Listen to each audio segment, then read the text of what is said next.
Assalamualaikum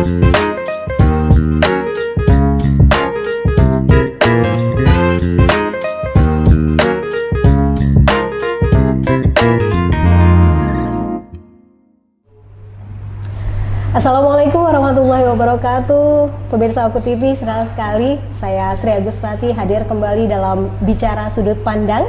Dan hari ini kita sudah bersama dengan Ketua Tim Penggerak PKK Kabupaten Oku Timur, Ibu Dr. Hajah Selanoberta SPAMKes yang juga merupakan Bunda PAUD Kabupaten Oku Timur. Assalamualaikum Ibu. Waalaikumsalam warahmatullahi wabarakatuh. Dan saat ini juga sudah bersama kita ada Ibu Desti Tirtayana LH. Ini selaku Kepala Bidang PAUD ya di Dinas Pendidikan dan Kebudayaan Kabupaten Oku Timur. Assalamualaikum Bu Desti. Waalaikumsalam warahmatullahi wabarakatuh. Ya, apa kabar Ibu? Alhamdulillah baik. Alhamdulillah.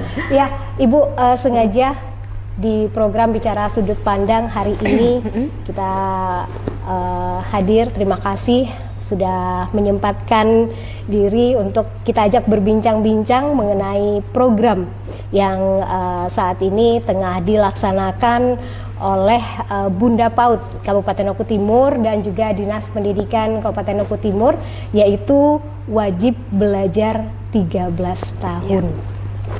Ya, Ibu boleh sedikit bercerita mengenai program wajib belajar 13 tahun ini, Ibu?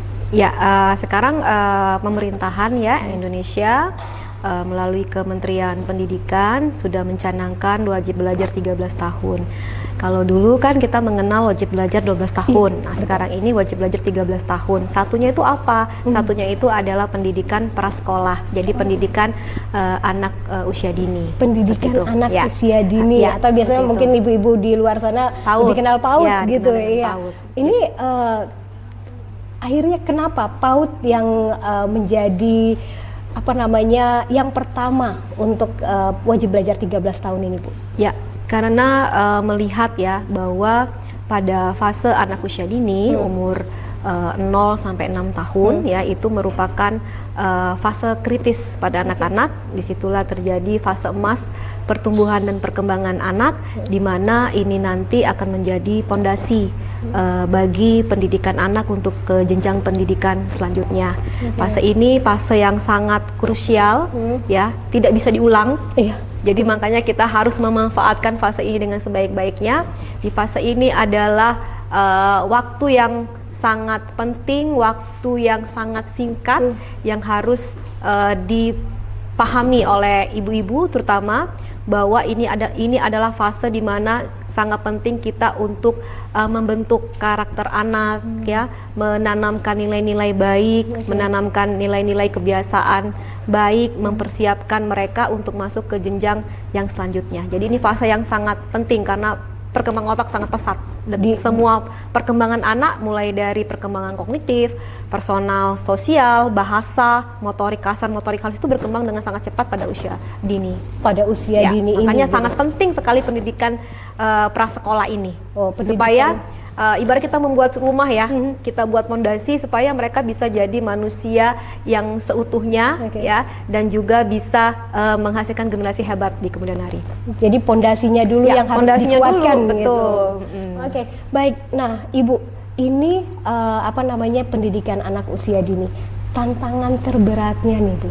Ya, kalau kita melihat di Oku Timur ya, kita ambil skup kita, tantangannya itu sekarang sebetulnya kalau akses layanan, alhamdulillah Oku Timur termasuk kabupaten yang layanan PAUD-nya sudah hampir mencapai 100%. 98% artinya layanan PAUD itu sudah terpenuhi dari mulai tingkat kecamatan sampai desa. Mungkin hanya beberapa desa yang belum mempunyai layanan PAUD ya. Nah, itu kemudian tantangan yang sekarang ini yang ada adalah bagaimana kita memberikan kesadaran kepada para orang tua untuk menyadari bahwa betapa pentingnya pendidikan anak usia dini. Karena kita melihat di masyarakat bahwa mereka menganggap PAUD itu merupakan pilihan, bukan kebutuhan. Padahal sebetulnya ini merupakan hak anak untuk belajar, untuk bermain. Ini hak anak. Kalau kita tidak memenuhinya, ya sama saja kita tidak memberikan hak anak kita dengan seutuhnya, seperti itu. Kemudian juga sekarang tantangannya ada kualitas PAUD. kualitas PAUD itu sendiri ya. Jadi bagaimana kita dari hari ke hari Oku Timur melalui Dinas Pendidikan berusaha untuk meningkatkan kualitas PAUD ya, terutama melalui PAUD holistik terintegratif. Ya, jadi kita memberikan layanan PAUD, pelayanan pemenuhan kebutuhan anak secara holistik, memberikan pelayanan kesehatan seperti kita memperhatikan gizi pada anak dengan memberikan pemberian makanan tambahan ya, kemudian memberikan layanan kesehatan seperti pemantauan tumbuh kembang ya, kemudian juga pemeriksaan gigi dan mulut secara berkala kepada anak-anak, dan juga memperhatikan mental, kebiasaan moral anak-anak kita, seperti bagaimana kita menghindari kekerasan seksual pada anak, seperti itu ya, menjaga anak supaya terlindungi dari pembulian, seperti itu. Jadi itu mulainya dari usia dini, dari PAUD seperti ini itu. Jadi, gitu ya. Dan juga dari Dinas Pendidikan juga memberikan banyak peningkatan kapasitas kompetensi itu guru-guru PAUD supaya mutu PAUD kita semakin hari semakin meningkat seperti itu. Oke, baik. Nah, Bu Desti, untuk dari Dinas Pendidikan sendiri saat ini untuk PAUD yang ada di Kabupaten Oku Timur ini seperti apa? Alhamdulillah ya, berkenaan dengan PAUD di Kabupaten Ogan Komering Ulu Timur, itu jumlah PAUD di Ogan Komering Ulu Timur itu berjumlah 440 dari 20 kecamatan. Memang untuk negeri itu hanya 14, jadi ada sekitar 6 kecamatan yang masih belum ada PAUD negeri. Cuman kami berusaha sampai hari ini untuk ada sekolah yang dari yayasan untuk dinegrikan. Nah, sementara untuk di tahun 2026 ini kami dari kementerian itu insya Allah ya, baru usulan ada 3 USB unit bangunan sekolah baru itu yang sudah diusulkan ke kementerian, itu daerah kecamatan Blitar 2 dan Madangsuku 1. Nah, jadi kami juga nanti masih menunggu informasi apakah 3 desa tersebut, 2 kecamatan itu akan di ACC dari pusat, karena memang di Oku Timur ini rata-rata untuk sekolah PAUD setiap desa itu sudah memiliki PAUD.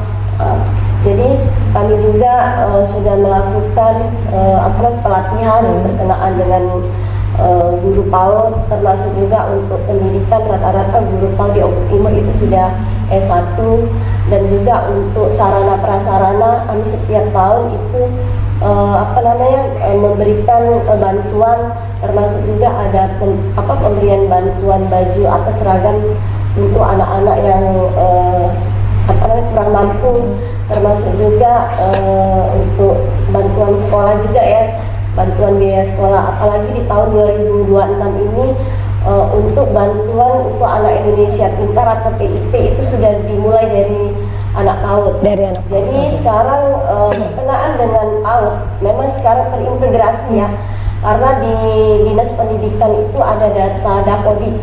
Jadi data Dapodik ini diambil saat penerimaan siswa baru, itu kami minta akte kelahiran, karena salah satu akte kelahiran itu kan ada NIK ya. Jadi dari NIK itu akan didaftarkan melalui aplikasi Dapodik dan juga terintegrasi dengan data Dukcapil. Jadi termasuk juga orang tua yang tidak mampu itu ngelink dengan PIP. Jadi kami juga menyarankan dengan seluruh satuan pendidikan PAUD di sekolah-sekolah. Jadi jika orang tuanya yang kemarin dapat bantuan ya dari dinas sosial itu silakan untuk diisi di Dapodik, karena dari isian Dapodik itu mereka terbaca bahwa memang mereka salah satu anak yang tidak mampu seperti itu. Oke, baik. Jadi untuk pelayanan PAUD sendiri, Dinas Pendidikan terus ya berupaya untuk memberikan fasilitas dan lain sebagainya ya, Bu. Nah, selain dari tantangan tadi, Bu, masyarakatnya sendiri, ini Ibu melihatnya seperti apa sih untuk Kabupaten Oku Timur? Ya, kalau saya melihat secara garis besar ya, sebetulnya antusias masyarakat kita, ibu-ibu itu sebenarnya sudah banyak yang semangat gitu ya untuk memasukkan anaknya ke PAUD ya. Nah, ini salah satu podcast kita hari ini adalah menguatkan saja sih, menguatkan untuk mungkin di desa-desa terutama supaya ibu-ibu tidak ragu untuk memasukkan anaknya ke PAUD ya. Jadi supaya mereka sadar bahwa betapa pentingnya pendidikan anak usia dini ini. Kita harap apapun nanti permasalahan yang mereka hadapi, kenapa nggak mau masuk PAUD, misalnya tidak ada sekolah atau mungkin jarak atau tidak mampu, tuh bisa kita tangani melalui pemerintahan seperti itu. Oke, baik. Jadi apa namanya, untuk masyarakat kita sendiri sudah sangat pintar ya, Bu ya, bahwa anak-anaknya juga tampaknya antusias juga ya, betul. Bahkan ada yang umur 3 tahun itu sudah mau masuk sekolah gitu, betul. Bahkan ada yang PAUD 2 sampai 3 tahun gitu. Baik, pemirsa Oke TV, jadi memang pendidikan anak usia dini itu sangat penting ini untuk memulai kembali mereka sebelum akhirnya masuk ke SD gitu. Nah, untuk pendidikan PAUD-nya sendiri ini seperti apa? Pendidikan PAUD sendiri ya kalau kita ingin menghasilkan anak-anak yang siap ya untuk masuk SD, tentu kita harus melihat mutu dari pendidikan PAUD tersebut ya, baik itu kapasitas gurunya, fasilitas yang ada ya seperti itu. Jadi supaya anak-anak itu masuk ke SD itu siap belajar, siap bertumbuh, siap berkembang. Jadi mungkin lebih ke pembelajaran ya, bagaimana kita memberikan pembelajaran yang menyenangkan, yang seru untuk anak-anak, dan juga yang pasti aman dan nyaman ya. Karena kan sekarang salah satu yang membuat ibu-ibu takut masukkan anaknya misalnya ke PAUD itu karena tadi kasus pernah kita dapat kasus viral kemarin di Yogyakarta yang daycare, nah kekerasan. Nah itu sekarang ada juga beberapa pertanyaan, Bu, saya cemas mau masukin anak saya ke PAUD, takutnya nanti dibully sama ibu gurunya segala macam, mendapatkan kekerasan. Nah itu mungkin nanti kembali lagi bagaimana kita melihat satuan PAUD tersebut ya, jadi kita harus juga mempelajari track record dari sekolahnya juga seperti itu. Iya, Ibu, setelah dilaksanakan kegiatan program wajib belajar 13 tahun, nah dari Bunda PAUD Kabupaten Oku Timur, ini apa yang sudah dilakukan? Ya, saya sebagai Bunda PAUD Kabupaten Oku Timur ya, untuk mendukung program wajib belajar 13 tahun ini tentu tertantang untuk memberikan inovasi-inovasi ya yang kreatif dan applicable yang bisa dilaksanakan di masyarakat. Salah satu upayanya yang kita lakukan bersama dengan pemerintahan daerah adalah kita membuat inovasi Genting PAUD. Genting PAUD itu ketuk pintu ajak anak ke PAUD. Jadi kita memastikan bahwa tidak ada lagi anak di Oku Timur yang tidak mendapatkan pendidikan 1 tahun prasekolah. Oke, ya. Menarik. Jadi di lapangan kita mendata bersama Bunda PAUD Kecamatan dan Bunda PAUD Desa bekerja sama dengan kader PKK Posyandu.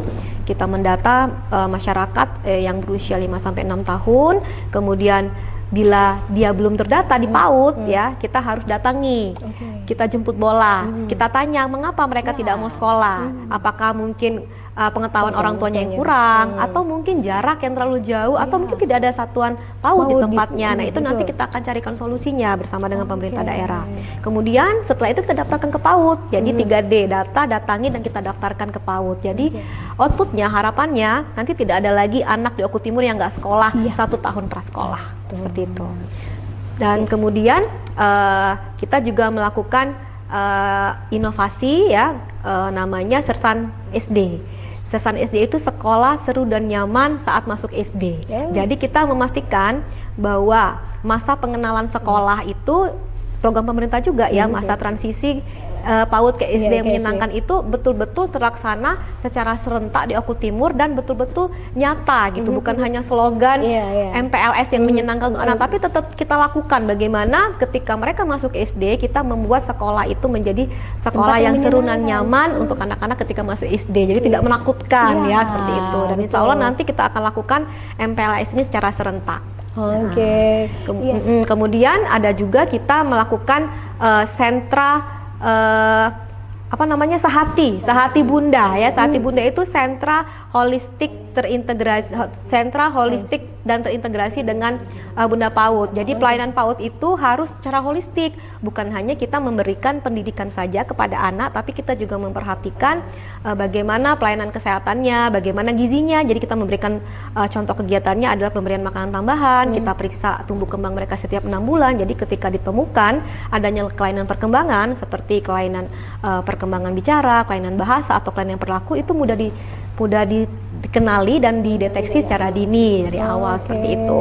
Dan juga pemeriksaan gigi dan mulut, karena itu sangat mempengaruhi kepada kecerdasan si anak gitu ya. Jadi itu kemudian kita gaungkan nih dengan kumparan PAUD. Kumparan PAUD itu adalah kumpulan kampanye kreatif dan syiar pendidikan anak usia dini. Salah satunya yang kita lakukan hari ini. Ini adalah aksi keempat kita, kumparan PAUD ya. Jadi ada 4 nih. Mari sukseskan Genting PAUD ya, kawal dengan Sersan SD, penuhi dengan sehati bunda, dan gaungkan dengan kumparan PAUD. Jadi itu masuk semua tuh. Jadi holistik kita upaya kita untuk mensukseskan wajar 13 tahun wajib belajar 13 tahun ini. Jadi inovasinya luar biasa nih Bu ya. Jadi untuk membuat anak-anak khususnya di Kabupaten Oku Timur ya Bu Biduk Salan itu tidak ada lagi anak-anak yang tidak sekolah gitu ya. Terutama yang pernah sekolah 1 tahun. Jadi harus sekolah semua. Supaya nanti generasinya 15 tahun datang jadi generasi yang hebat-hebat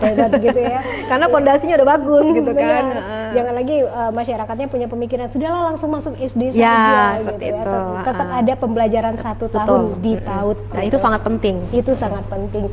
Iya, baik pemirsa Oku TV. Jadi itu tadi sudah banyak hal yang disampaikan mengenai program Wajar Wajib Belajar 13 tahun yang saat ini tengah dilaksanakan. Kemudian kita berharap bersama bahwa tidak hanya Bunda PAUD Kabupaten, Bunda PAUD Kecamatan, Bunda PAUD Desa, tapi juga masyarakat ya turut mensukseskan wajib belajar 13 tahun ini. Dan selamat bekerja untuk Bunda PAUD. Semoga hasil yang didapatkan juga sesuai dengan apa yang kita harapkan bersama. Tidak ada lagi anak yang tidak sekolah di usia prasekolah ya, di Kabupaten Oku Timur. Selesai sudah bincang-bincang kita di Bicara Sudut Pandang untuk hari ini tentang tema kita wajib belajar 13 tahun.